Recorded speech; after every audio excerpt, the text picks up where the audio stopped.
नमस्कार दोस्तों, हमारे YouTube channel star study point में आप लोगों का स्वागत है। तो आइए आज हम लोग इस वीडियो में पढ़ेंगे राजनीति शास्त्र। राजनीति शास्त्र से हमारा अध्याय रहेगा संसदीय समितियाँ। तो इससे हम लोग कुछ प्रश्नों को हल करेंगे। तो अब हम चलते हैं प्रश्न पर। तो प्रश्न हमारा एक है, भारतीय संसद किस रीति से प्रशासन पर नियंत्रण करती है? ए है संसदीय समितियों के माध्यम से, बी है विभिन्न मंत्रालयों की परामर्शदात्री समितियों के माध्यम से, सी है प्रशासकों से आवधिक प्रतिवेदन भिजवाकर, और डी है कार्यपालिका को रिट जारी करने के लिए बाध्य कर। तो क्या होगा इस प्रश्न का उत्तर? इस प्रश्न का उत्तर हो जाएगा ऑप्शन ए, संसदीय समितियों के माध्यम से। तो देखिए, भारतीय संसद संसदीय समितियों के माध्यम से प्रशासन पर नियंत्रण करती है। लोक वित्त पर नियंत्रण वह 3 समितियों के माध्यम से करती है। पहला है लोक लेखा समिति, दूसरा है प्राक्कलन समिति एवं तीसरा है लोक उपक्रमों पर समिति। तो ध्यातव्य है कि भारतीय संविधान में संसदीय समितियों के बारे में विशेष रूप से कोई उपबंध नहीं किया गया है। ठीक है। प्रश्न 2 है, निम्नलिखित में से कौन सी एक सबसे बड़ी संसदीय समिति है? ऑप्शन ए है लोक लेखा समिति, बी है प्राक्कलन समिति, सी है सरकारी उपक्रम समिति, और डी है याचिका समिति। तो चलिए बताइए क्या होगा इस प्रश्न का उत्तर?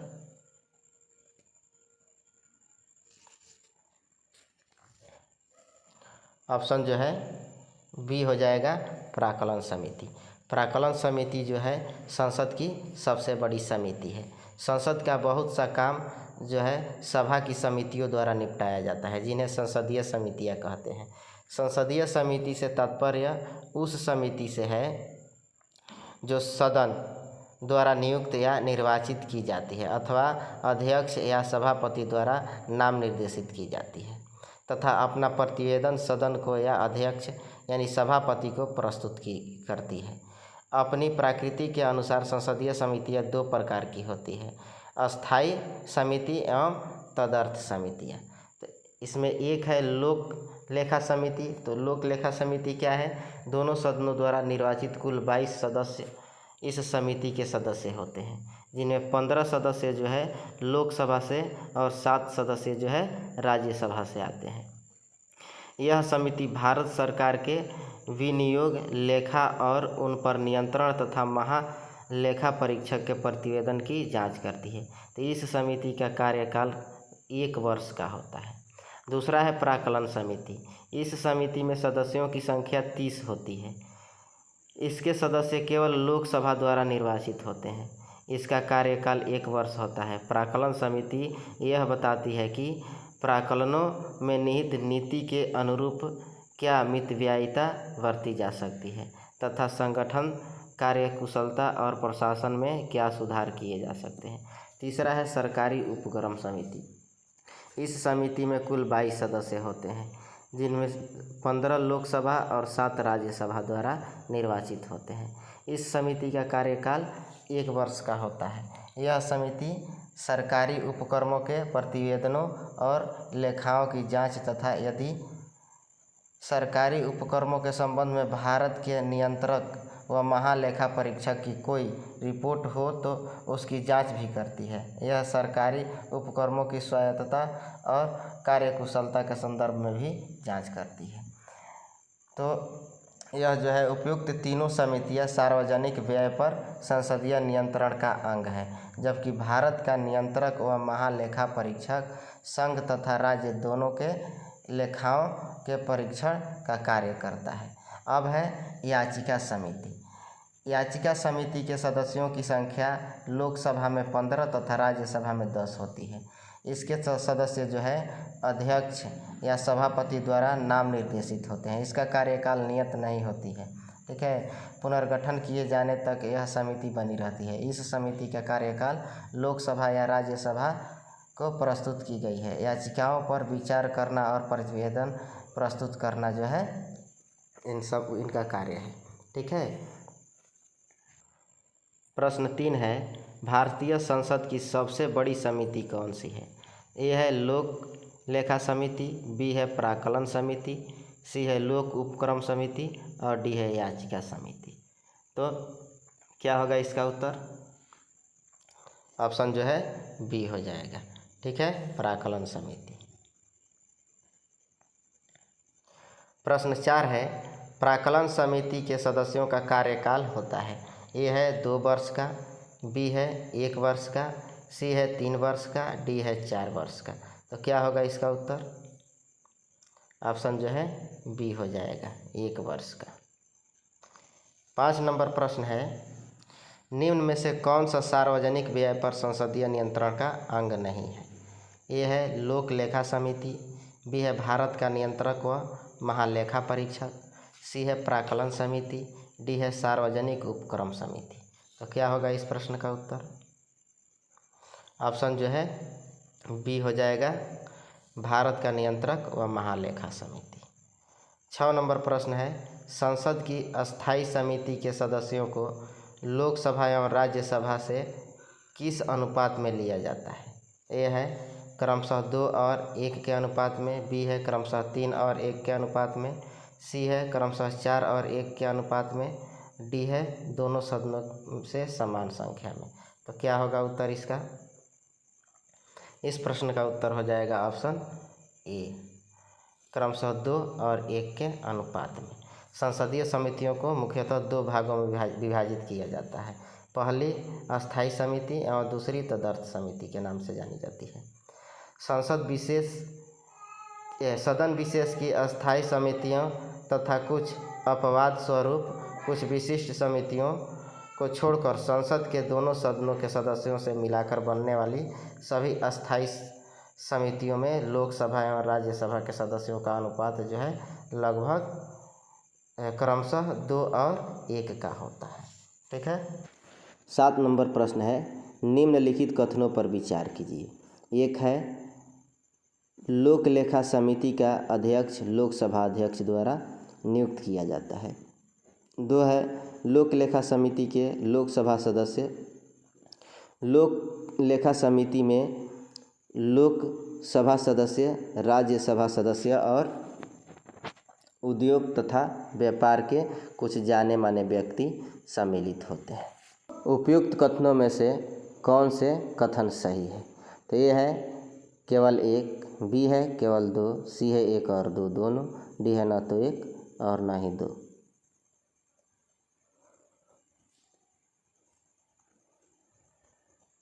तो इस प्रश्न का उत्तर हो जाएगा हमारा ऑप्शन ए, केवल 1। लोक लेखा समिति का मुख्य कार्य भारत सरकार के विनियोग लेखाओं पर नियंत्रण महालेखा परीक्षक के प्रतिवेदन की समीक्षा करना है। इस समिति में कुल 22 सदस्य होते हैं। इसमें से 15 सदस्य जो है लोकसभा सदस्यों में से अनुपातिक प्रतिनिधित्व पद्धति से एकल संक्रमणीय मत द्वारा चुने जाते हैं, जबकि समिति के राज्यसभा द्वारा चुने गए 7 सदस्य जो है बाद में जुड़ जाते हैं। कोई भी मंत्री इस समिति का सदस्य निर्वाचित नहीं किया जा सकता है। लोक लेखा समिति के अध्यक्ष के रूप में लोकसभा अध्यक्ष द्वारा परंपरा के अनुसार विपक्ष के किसी नेता को चुना जाता है। अतः कथन 1 सत्य है, कथन 2 असत्य है, क्योंकि लोक लेखा समिति में लोकसभा एवं राज्यसभा सदस्यों के अतिरिक्त उद्योग तथा व्यापार से संबंधित किसी बाहरी व्यक्ति को चुनने का कोई प्रावधान नहीं होता है। ठीक है। 8 नंबर प्रश्न है, भारतीय संसद की लोक लेखा समिति संवीक्षा करती है। ये है नियंत्रक व महालेखा परीक्षक के प्रतिवेदन की, बी है भारत की संचित निधि की, सी है भारत के लोक लेखा की और डी है भारत की आकस्मिकता निधि की। तो क्या होगा इसका उत्तर? ऑप्शन जो है ये हो जाएगा, नियंत्रक व महालेखा परीक्षक के प्रतिवेदन की। प्रश्न 9 है, निम्न कथनों पर विचार कीजिए।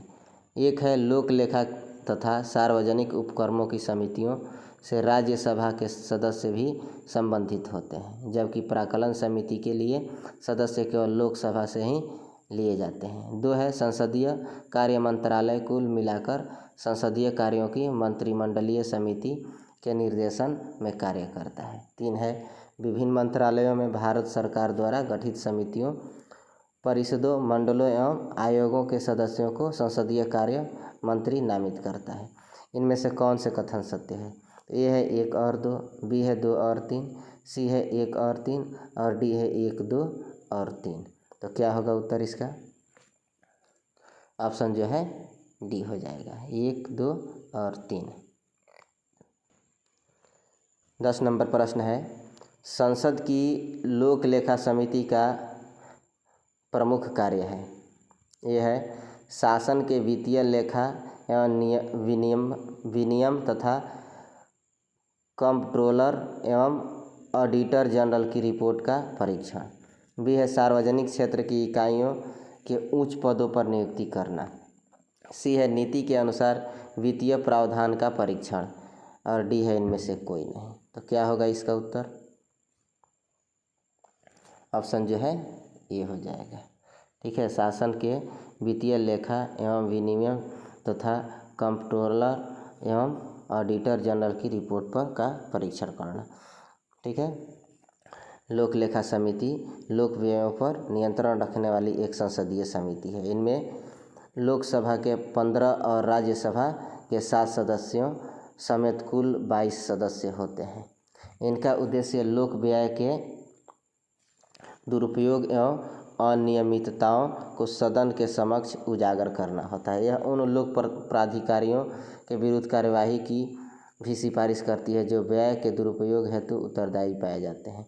यह समिति सरकार के विनियोग तथा वित्त लेखाओं की जांच करती है और नियंत्रक एवं महालेखा परीक्षक की रिपोर्ट को आधार मानकर लोक व्ययों का प्रति परीक्षण करती है।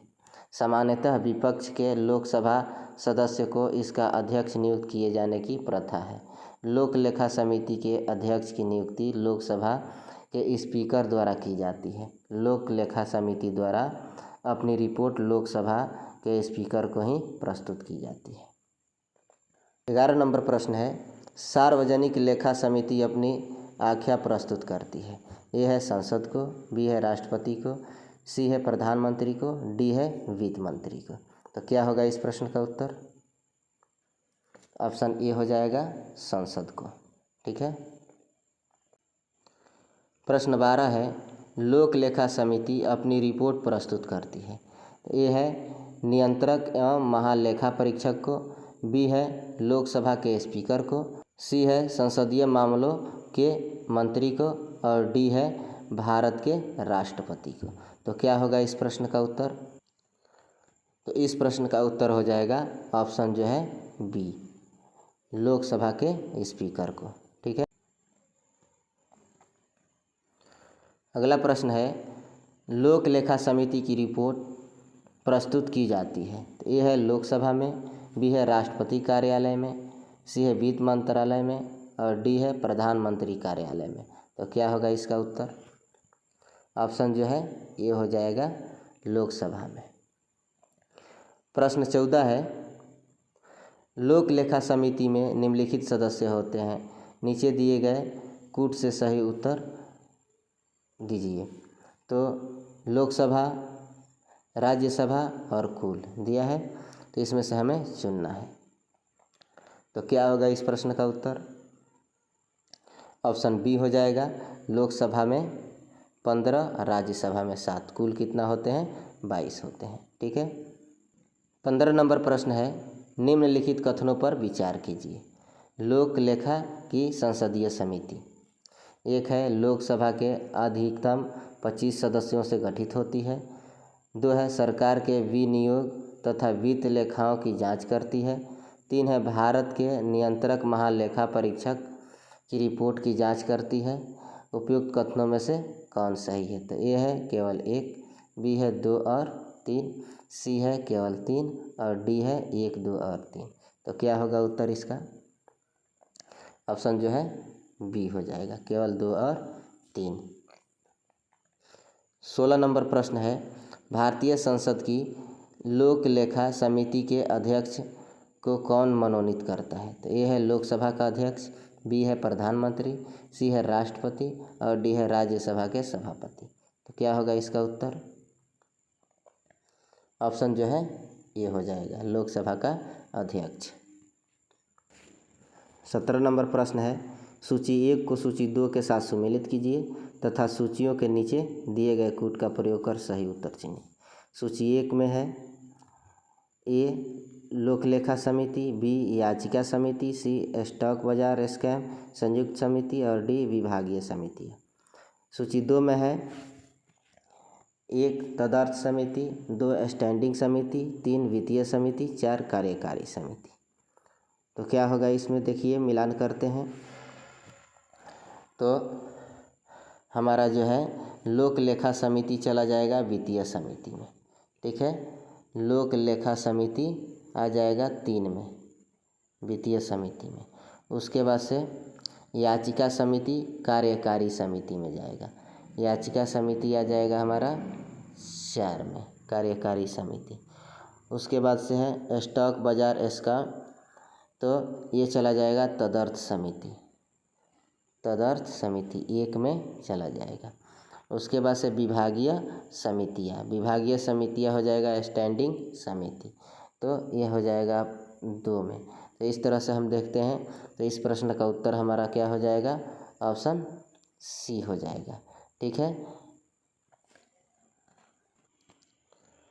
अगला प्रश्न है, राज्यसभा के सदस्यों को संबद्ध नहीं किया जाता है।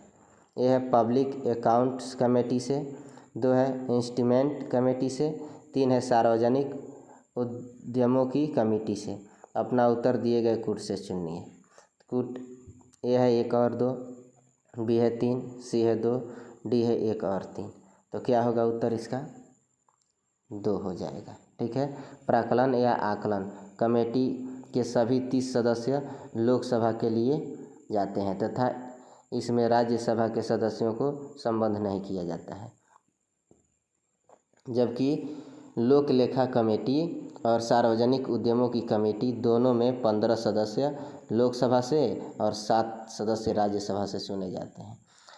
सरकारी आश्वासनों पर अस्थायी समिति दोनों सदनों में पृथक रूप से गठित होती है, जिसमें लोकसभा की समिति में 15 सदस्य तथा राज्यसभा की समिति में 10 सदस्य होते हैं, ठीक है।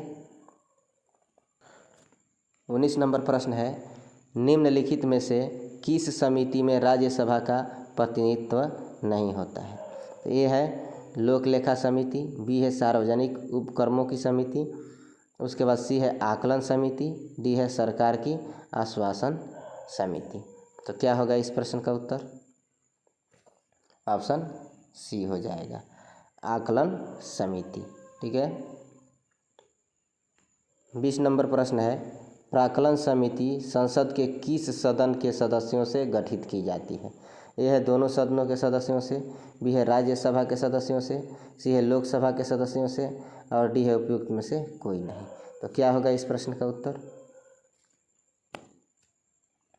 ऑप्शन जो है सी हो जाएगा, लोकसभा के सदस्यों से।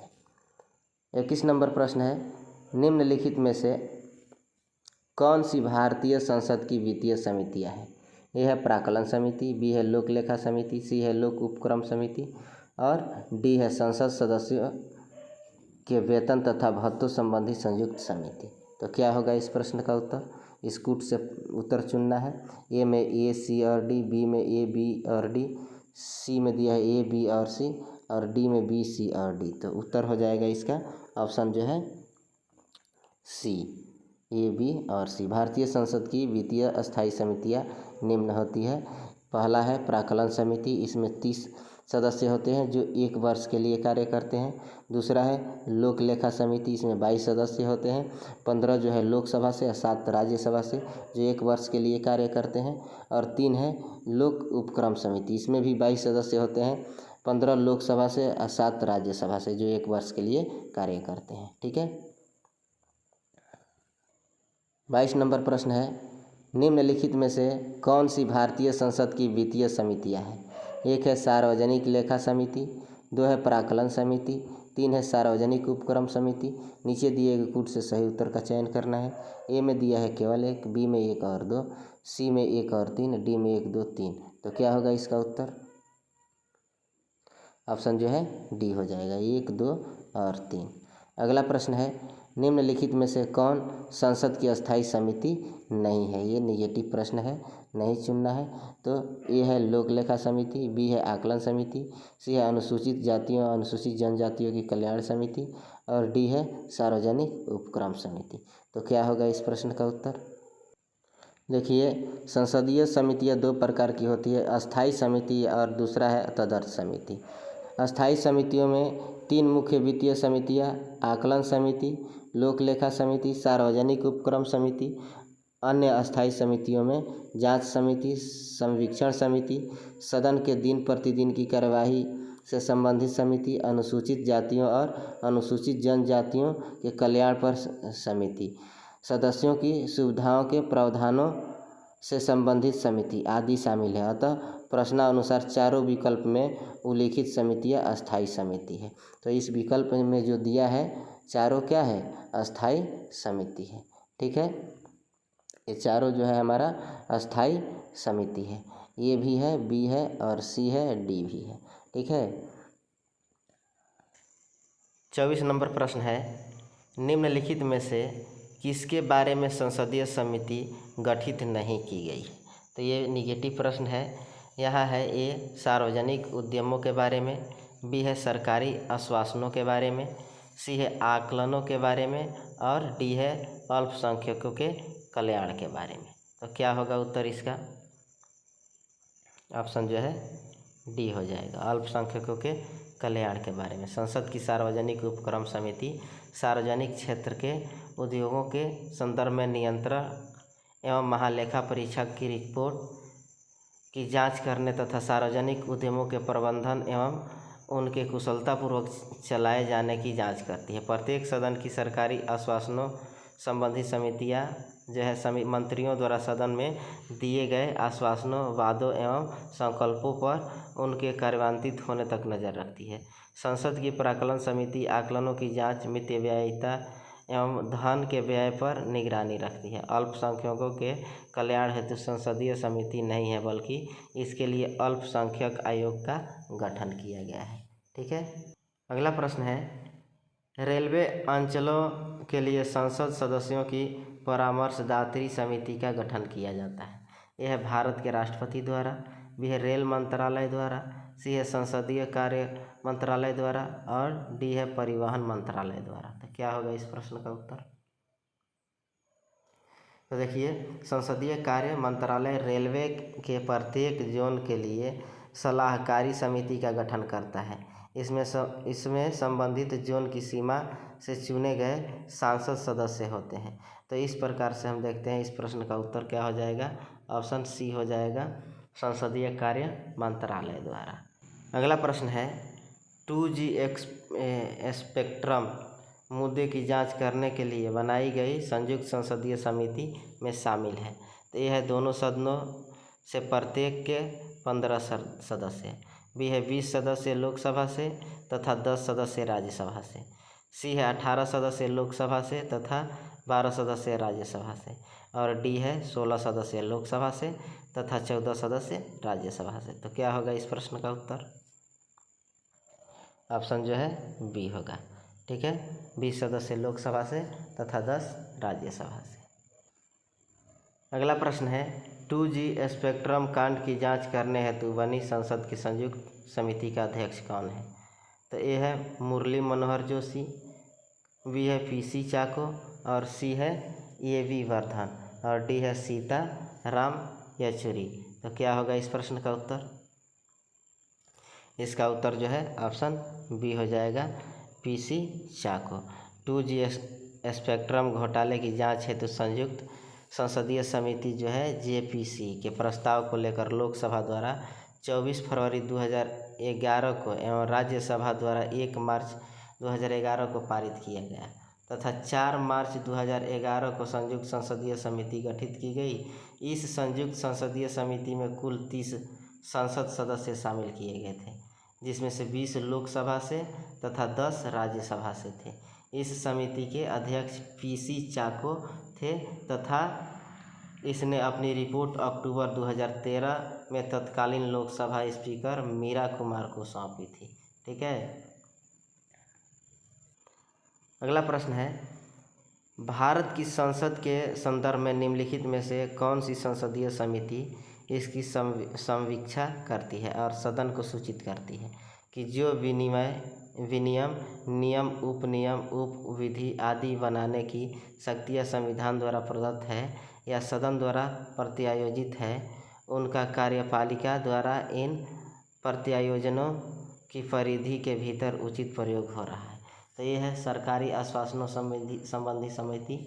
बी है अधीनस्थ विधान संबंधी समिति। सी है नियम समिति। डी है कार्य सलाहकार समिति। तो क्या होगा इस प्रश्न का उत्तर? ऑप्शन जो है बी हो जाएगा, अधीनस्थ विधान संबंधी समिति।